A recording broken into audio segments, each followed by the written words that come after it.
Dear students, आज हम जो इस वीडियो में अपने डिस्कशन करेंगे घनकोण और गॉस थ्योरम के विषय में करेंगे और उसके यूजेस। पहले लेते हैं घनकोण। सॉलिड एंगल किसी पृष्ठ द्वारा किसी बिंदु पर आंतरिक कोण को घनकोण कहते हैं। इसे ओमेगा से प्रदर्शित करते हैं, जिसकी एसआई यूनिट क्या होती है? स्टेरेडियन। अब समझिए जी, किसी पृष्ठ द्वारा मान लीजिए जैसे आपने सॉफ्टी खाई, तो सॉफ्टी का जो आइसक्रीम होती है ऊपर की ओर, उसको तो हम उसके पृष्ठ को तो मान लेंगे पृष्ठ, यानी कि उसके सरफेस को, ठीक है। और जो कोन की लास्ट की बीक होती है उसको मान लेंगे सेंटर, जो बीक ख़त्म होती है जहाँ पर। और वो जो चारों ओर का जो घुमा हुआ कोन है, ठीक है ना, उसको भी कोन ही बोलते हैं। वो क्या हो जाएगा? घनकोण। या कुल्फ़ी होगी, कुल्फ़ी का जो नोक पर या बीक पर जो कोन बनाएगा, उसका सरफेस, बाहर वाली कुल्फी का सरफेस जो होता है, वो क्या बन जाएगा? घनकोण, ठीक है ना। जैसे हमने एक छोटा सा ये अवयव ले लिया और इसको पीछे तक हटाओ, देखिए ये जैसे एक कोन ही बन गया, आइसक्रीम कोन। तो ये जो एंगल है, ये जो ये घुमाया हमने, इसको घनकोण कहते हैं। यानी कि ये पृष्ठ जो चारों ओर का एंगल बना रहा है इस पर, ठीक है ना, ये घनकोण कहलाएगा। ठीक है, ये बिंदु O है, ये इसकी त्रिज्या R है और ये क्षेत्रफल, छोटा सा क्षेत्रफल है DA। तो छोटा सा घनकोण बनाएगा D ओमेगा। तो माना लघु अक्षेत्र अवयव DA बिंदु O से R दूरी पर है। O को DA से मिलाने वाली रेखा DA पर अभिलंबवत है। DA O पर D ओमेगा घनकोण आंतरित करता है। तो D ओमेगा बराबर हो जाता है DA अपॉन R स्क्वायर। ये इसका फार्मूला होगा घनकोण का, यानी कि क्षेत्रफल बटे जो उसकी उससे दूरी का वर्ग है, ठीक है। तो ये इक्वेशन नंबर फर्स्ट ले ली, यानी कि जो क्षेत्रफल आंतरित करता है ना घनकोण, जितना घनकोण आंतरित करेगा वो क्षेत्रफल को अगर उसकी दूरी के वर्ग से डिवाइड कर दें तो घनकोण आ जाएगा। यदि O को DA के केंद्र P से मिलाने वाली रेखा DA से थीटा कोण बनाए, तो देखिए हम अगर ये करें, ये बिल्कुल एकदम सीधा नहीं आंतरित करता, ये तिरछा वो है। अब तिरछा एक क्षेत्रफल है। अब ये कह रहा है कि इस O बिंदु पर कितना घनकोण आंतरित करेगा। तो देखिए ये अभिलंबवत जाना था, ये जो रेखा ये तो अभिलंबवत है, और ये तिरछा होने की वजह से मान लीजिए थीटा कोण झुका हुआ है इससे, ये DA क्षेत्रफल वेक्टर। अगर हम इसे सीधा करें, तो अगर हम इसके इधर एक सीधा तल खींचेंगे तो जितना एंगल ये होगा उतना ही एंगल ये आ जाएगा, ठीक है। बना सकते हैं आप, देखिए जैसे ये DA, इधर ये D आएगा, ठीक है, और ये 90 हो जाएगा, तो ये 90 माइनस थीटा और ये थीटा हो जाएगा। तो अब इसको दो कंपोनेंट में, या तो उस तरीके से जैसे मैं बोलता हूँ ये DA है, तो इसको ये क्या लिख सकते हैं, जिधर एंगल बनता है DA कोस थीटा। तो अब हम जहाँ पर DA ले रहे थे उसके स्थान पर हम ये सीधा जो क्षेत्रफल लेंगे वो क्या लेंगे? DA कोस थीटा, ना कि हम DA रखेंगे, क्योंकि DA और इसके बीच में तो थीटा का कोण आ गया, ठीक है ना। तो ये आ जाएगा D omega is equal to, अगर तिरछा है तो जितना एंगल वो झुका होगा उसमें कोस थीटा लगा देंगे, तो DA cos theta upon R square, ये दूसरा हो जाएगा। यदि त्रिज्या R के गोले के केंद्र पर पृष्ठ के द्वारा आंतरिक घनकोण, हमें R त्रिज्या का गोला है और पूरे संपूर्ण गोले के कारण उसके केंद्र पर आंतरिक घनकोण निकालना है, तो कैसे करेंगे? तो D की जगह तो ओमेगा कर देंगे, क्योंकि इंटीग्रेशन कर दिया, ठीक है। D खत्म हो जाता है तो ओमेगा आ जाएगा, लेकिन इधर करने के लिए लिमिट लगानी पड़ेगी। तो गोला जो होगा 0 से लेकर उसका पृष्ठ घनत्व कितना होता है? 4 pi R square D omega, यानी कि हम लगाएंगे integration 0 to 4 pi R square DA upon R square. ये तो कांस्टेंट है, त्रिज्या हमेशा, बदलने वाला कौन है? DA। तो जब हम DA का इंटीग्रेशन करेंगे A आ जाएगा, ठीक है ना, थीटा तो 0 हो गया, तो A आ जाएगा। तो 1 upon R square A, limit lower limit नीचे, अपर लिमिट ऊपर, तो 1 upon R square upper limit minus lower limit रखते हैं अंदर। A की जगह पहले ये रखेंगे, फिर माइनस लगाएंगे 0, तो इसमें से 0 घटाएंगे तो यही रह जाएगा। इसलिए 1 upon R square into 4 pi R square से R स्क्वायर कट जाएगा। तो पूरे गोले के कारण उसके जो केंद्र पर घनकोण बनेगा वो 4 पाई स्टेरेडियन बनेगा, ठीक है भैया, ये समझ में आ गया आपको। तो अगर पूछा जाए तो पूरे गोलीय पृष्ठ के कारण केंद्र पर बनने वाला घनकोण कितना होता है? 4 पाई स्टेरेडियन, ठीक है। अगर कोई और एरिया दे रखा है तो हम उसमें लिमिट टू C के अनुसार अकॉर्डिंग रखेंगे। अब आता है गॉस का नियम। गॉस का नियम क्या है?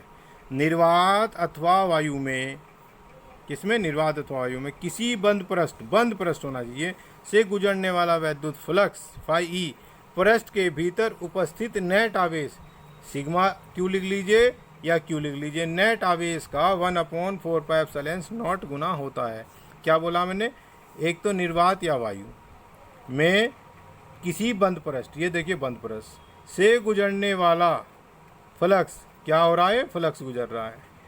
क्या होगा? इसके भीतर उपस्थित नेट आवेश का 1/ε0 गुना होता है। नेट आवेश यहाँ रख दिया का कितना? इतना गुना होता है, यानी कि किसी निर्वात या वायु में उपस्थित किसी बंद पृष्ठ, ये बंद बना लेना और इससे गुजारते हुए दिखा देना फाई ई, तो हमें याद हो जाता है। तो किसी बंद पृष्ठ से गुजरने वाला वैद्युत फ्लक्स पृष्ठ के भीतर उपस्थित आवेश का 1/ε0 गुना होता है, अर्थात phi E is equal to whole integration E D A is equal to Q/ε0, क्योंकि पीछे हम इसको ये लिख चुके हैं फाई को, तो उसको हम ऐसे भी रख सकते हैं। यदि के पैरावैद्युतांक का माध्यम है, वायु और निर्वात की जगह कोई और अन्य माध्यम है, तो यहाँ phi E is equal to whole integration E D A is equal to Q/K/0 होगा। अब आती है गॉस के नियम की उत्पत्ति, यानी कि ये गॉस का नियम आया कहाँ से, कैसे, ठीक है ना। तो हमने एक बॉडी ले ली जिसका छोटा सा क्षेत्रफल डी ए ले लिया, ये बिंदु पी है, इसको चारों ओर से डी ए घेरे हुए है, ये इसके अभिलंबवत ले लिया, क्षेत्रफल के अभिलंबवत डी ए वेक्टर, और इसके बॉडी के बिंदु ओ पर प्लस क्यू आवेश रखा है, जिससे वैद्युत क्षेत्र हमेशा बाहर की ओर निकलेगा, जिसके कारण ई और डी के बीच में मान लीजिए थीटा कोण बनता है, और ये पृष्ठ ओ पर डी ओमेगा घन कोण बनाता है, और इसकी दूरी ये आर है, ठीक है। तो माना किसी बंद पृष्ठ के भीतर के बिंदु ओ पर प्लस क्यू आवेश रखा है, पी पृष्ठ पर बिंदु पी के चारों ओर एक सूक्ष्म क्षेत्रफल अवयव डी ए लिया, क्षेत्रफल वेक्टर डी ए की दिशा बिंदु पी के विलंबत बाहर की ओर, माना O P is equal to R, कितना ले लिया? O P is equal to R, तो ओ पी वैक्टर हो जाएगा आर, यानी कि पोजीशन वेक्टर ओ पी बोला जाएगा इसको। तो इसलिए पी पर वैद्युत क्षेत्र, वैद्युत क्षेत्र का फार्मूला क्या होता है? इससे इस बिंदु पर E is equal to 1/4πε0 Q/R/Q unit vector R, ठीक है। वेक्टर फॉर्म में है ये, अगर बिना वेक्टर फॉर्म के लेंगे तो E is equal to 1/4πε0 Q/R², क्योंकि इस R को हम क्या लिख सकते हैं? यूनिट वेक्टर के रूप में, ठीक है ना।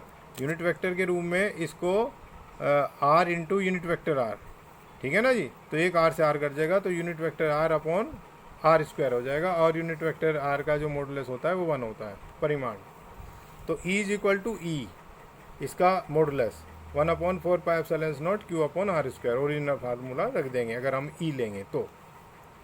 अब आता है E एंड डी ए के बीच का कोण थीटा है, तो डी ए से गुजरने वाला वैद्युत फ्लक्स कितना होता है? डी फाई ई, ये पीछे का फार्मूला ई डी ए, तो D phi E is equal to dot हटाकर डी ए कोस थीटा आ जाएगा, जो बीच का एंगल होता है उसमें कोस लगा देते हैं।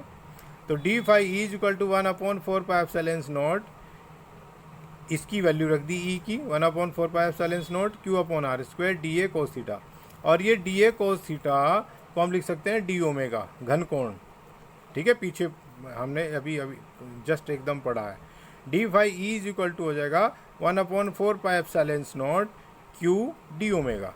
अब हम कहेंगे भैया पूरे पृष्ठ से गुजरने वाला संपूर्ण फ्लक्स, संपूर्ण पृष्ठ से गुजरने वाला वैद्युत फ्लक्स, तो इधर इंटीग्रेशन लगाएंगे तो ये फाई ई बन जाएगा, ठीक है ना। यानी कि phi E is equal to whole integration D phi, यानी कि फाई ई किसके बराबर होगा? इसका इंटीग्रेशन कर दीजिए। अब इसकी जगह डी फाई ई की जगह ये मान रख देंगे ई डी ए, यानी कि phi E is equal to whole integration Q/4πε0 D omega. तो देखिए ये तो कांस्टेंट है इतना, ये तो बाहर रख लिया हमने, और डी ओमेगा का होल इंटीग्रेशन पूरा ये जो घन कोण का इंटीग्रेशन कितना होता है? पूरे गोले पृष्ठ के द्वारा घन कोण कितना बनता है? 4π, तो इसकी जगह रख देंगे हम 4π, ठीक है ना।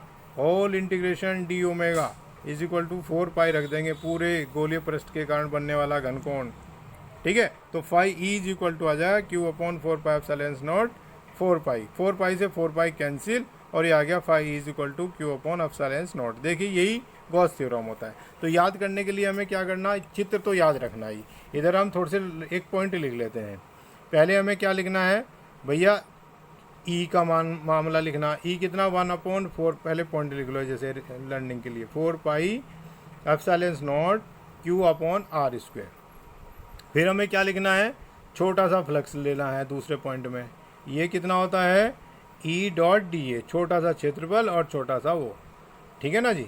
फिर हमें क्या लेना है, इसको खोल देना है तीसरे में, इसी में D phi E equal to E D A cos theta, ठीक है भैया। अब हमें क्या करना है, तीसरे पॉइंट में ई की वैल्यू रखनी है, ऐसे याद करना इसको, D phi E is equal to 1/4 pi epsilon naught Q upon R square D A cos theta.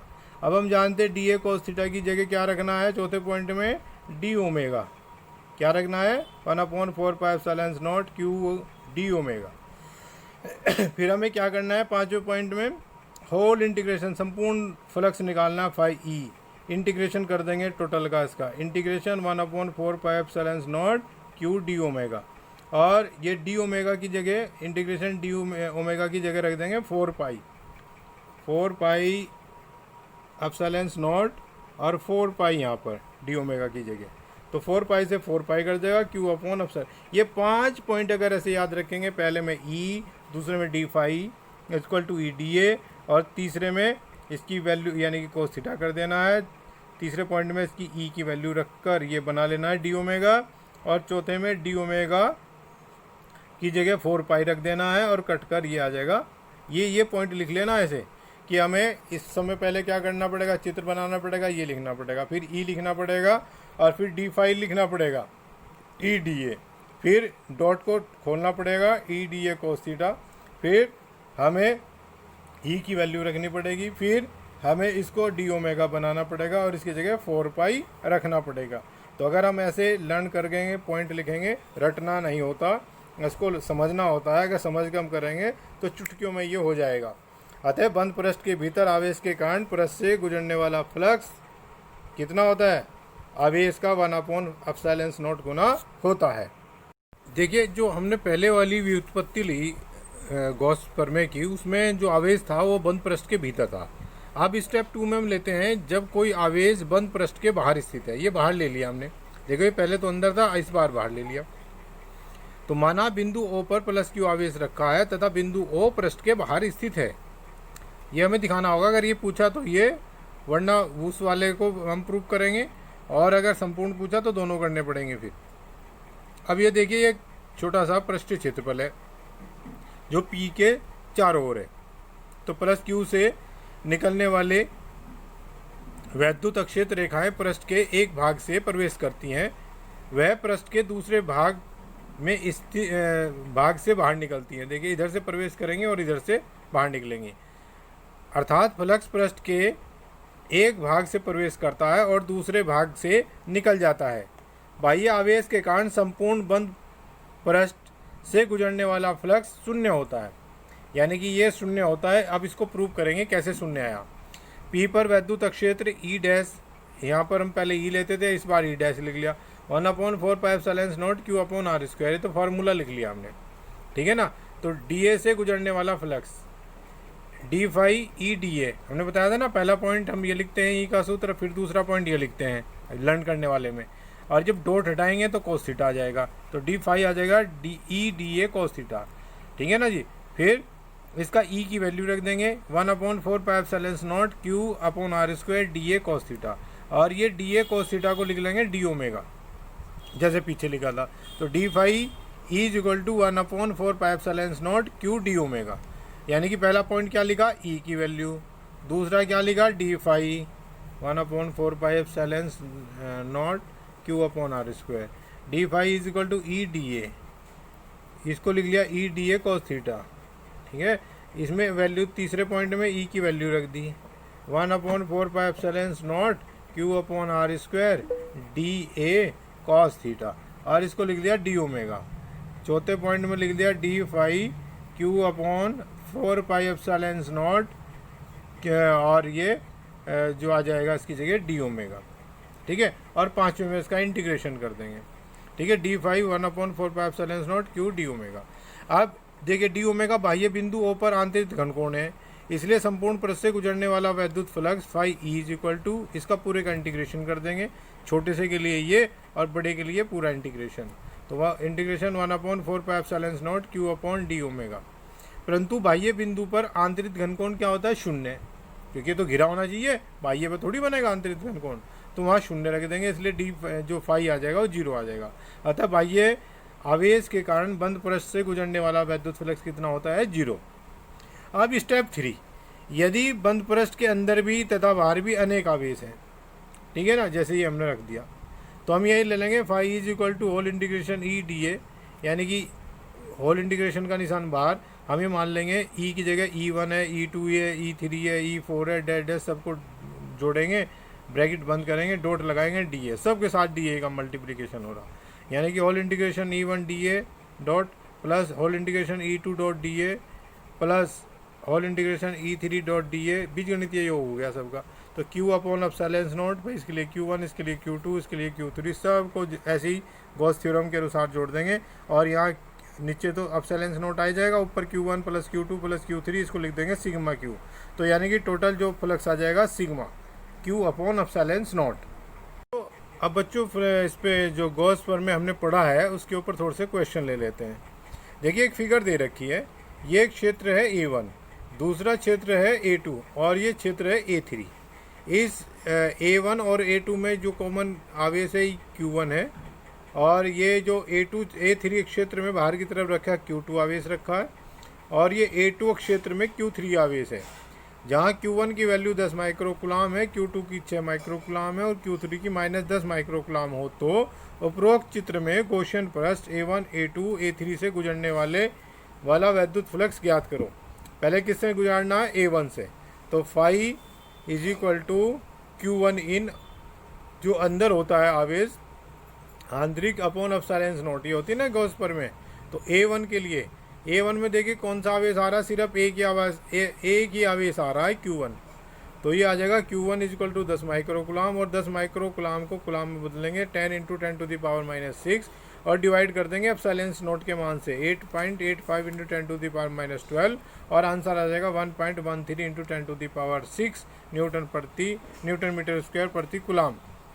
ठीक है, अब आता है फॉर A2। A2 में देखिए, A2 ये क्षेत्र है A2, इस क्षेत्र में एक Q1 भी है और Q3 भी है, Q1 भी है और Q3 भी है। ठीक है, तो Q1 प्लस Q2 हो जाएगा A2 के अंदर, भीतर जो है आवेश Q1 प्लस Q3, यानी कि 10 - 10, एक प्लस का एक माइनस का, तो 0 हो जाएगा। तो φ2 कितना हो जाएगा? 0। तो इससे अक्षर है जिससे कोई भी फ्लक्स नहीं गुजरेगा।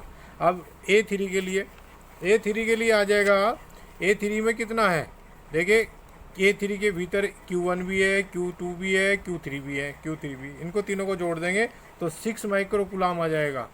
ठीक है, 6 माइक्रोकुलाम आ जाएगा, तो Q इन हो जाएगा 6, यानी कि φ3 हो जाएगा Q in upon epsilon not, यानी कि 6 × 10⁻6 अपॉन 8.85 × 10⁻12, और आ जाएगा 6.678 × 10⁻6 न्यूटन मीटर स्क्वायर पर कुलाम। अब क्वेश्चन नंबर दूसरा लेते हैं। एल भुजा के घन के केंद्र पर बिंदु आवेश प्लस Q रखा गया है, ज्ञात करो। घन के संपूर्ण पृष्ठ व एक फ्लक्स से गुजरने वाला फ्लक्स, पहला क्वेश्चन। दूसरा, क्या फ्लक्स का मान घन की भुजा पर निर्भर करता है? तीसरा, यदि बिंदु आवेश घन के केंद्र से हटाकर अन्य स्थान पर रखा जाए तो फ्लक्स के मान पर क्या प्रभाव पड़ेगा? पहले कह रहा संपूर्ण फ्लक्स गुजरने वाला, तो देखिए phi is equal to Q in upon epsilon naught, पूरा आवेश Q है अपॉन एप्सिलॉन नॉट। एक फ्लक्स से ये तो संपूर्ण हो गया, अगर एक फ्लक्स से निकालें तो इसका 6 फ्लक्स होते हैं, 1/6 भाग कर देंगे, 1/6। ये कहाँ रखा? भीतर रखा, बिल्कुल बीच में, Q अपॉन एप्सिलॉन नॉट, क्योंकि 6 फ्लक्स होते हैं। सेकंड कह रहा है कि क्या फ्लक्स का मान घन की भुजा पर निर्भर करता है?